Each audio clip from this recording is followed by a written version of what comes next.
मित्रों नमस्कार। शिव शिवा ज्योतिष एवं प्राच्य विद्या अनुसंधान केंद्र में आपका स्वागत है।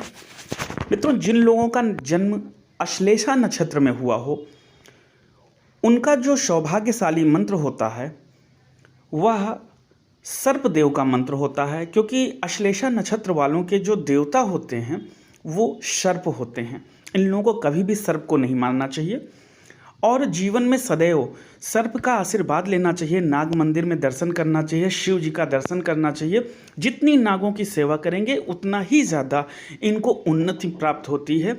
जितना ही नागों की रक्षा करेंगे, नागों को ये लोग जो लोग सपेरे होते हैं उनके चंगुल से छुड़वा कर जंगल में अगर उनके माध्यम से छुड़वा दें तो बहुत ही पुण्य मिलता है।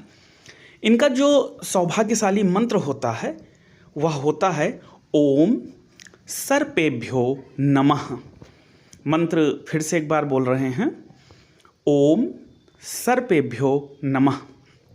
मित्रों, अश्लेषा नक्षत्र में चूँकि जो इसके नक्षत्र देवता होते हैं वो सर्प होते हैं, इसलिए इन लोगों के जीवन में जो कुछ भी अच्छा या बुरा घटित होना होता है वह अकस्मात और शीघ्र घटित होता है।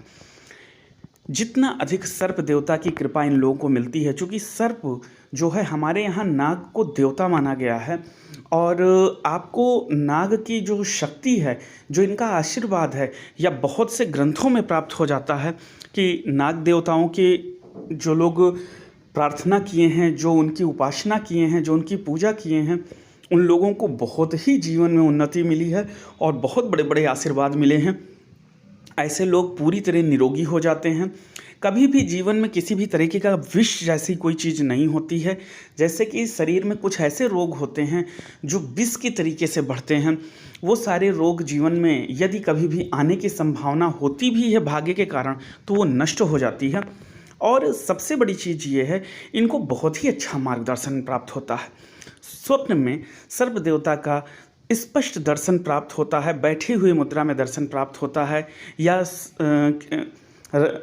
श्वेत वर्ण में या कृष्ण वर्ण में भी अगर बैठे हुए सर्प का स्वप्न में दर्शन प्राप्त होता है, बहुत ही अच्छा माना जाता है और इनके समस्त मनोकामनाएं पूर्ण होने लगती हैं।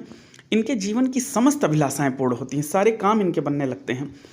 हमेशा ध्यान रखिए, जब भी आपको कोई भी मंत्र का जप कर रहे हैं तो सिर्फ जप कर देने से ही सब कुछ नहीं होता है।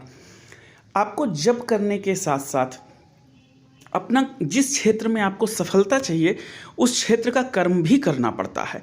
हाँ, ये यदि कोई व्यक्ति जप तो कर रहा है लेकिन उसको कार्य करने के लिए कोई मार्गदर्शन नहीं मिल रहा है, कोई रास्ता नहीं मिल रहा है, वो समझ नहीं पा रहा है कि उसको क्या करना चाहिए क्या नहीं करना चाहिए, वैसी कंडीशन में ये जप आपकी मदद करेगा। ये जब नित्य प्रति आप करते रहेंगे, जैसे जैसे इसकी संख्या बढ़ती रहेगी वैसे वैसे अपने आप ही रास्ता आपका बनता चला जाएगा।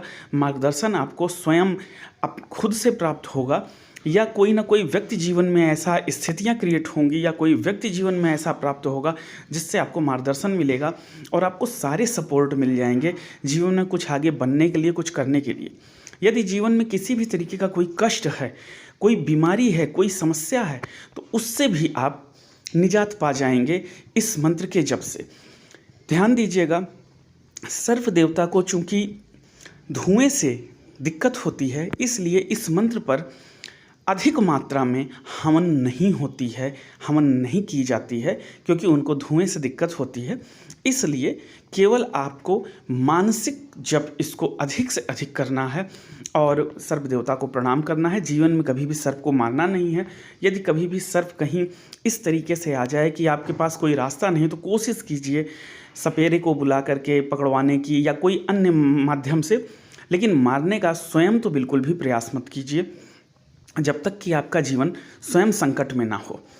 और ऐसे लोगों को कभी भी सर्प देवता कभी संकट नहीं देते हैं, क्योंकि जो लोग उनकी उपासना आराधना करते हैं उन लोगों को वो दर्शन दे सकते हैं आशीर्वाद के लिए, लेकिन कभी भी कोई संकट नहीं देते हैं। ऐसे लोगों के जीवन में जो कुछ भी होता है अकस्मात होता है, एकाएक होता है। ऊंचाइयां भी एकाएक, और जब कोई गिरावट होती है तो वो भी एकाएक। जीवन में संघर्ष भी बहुत होता है, लेकिन ये सारी समस्या सिर्फ इस मंत्र के जप से दूर हो जाता है। जीवन में कोई ऐसी कामना नहीं, कोई ऐसी उपलब्धि नहीं होती है जो इससे प्राप्त ना हो जाए। आज के लिए इतना ही, आगे फिर नए नक्षत्र पर बनाएंगे। जय महादेव।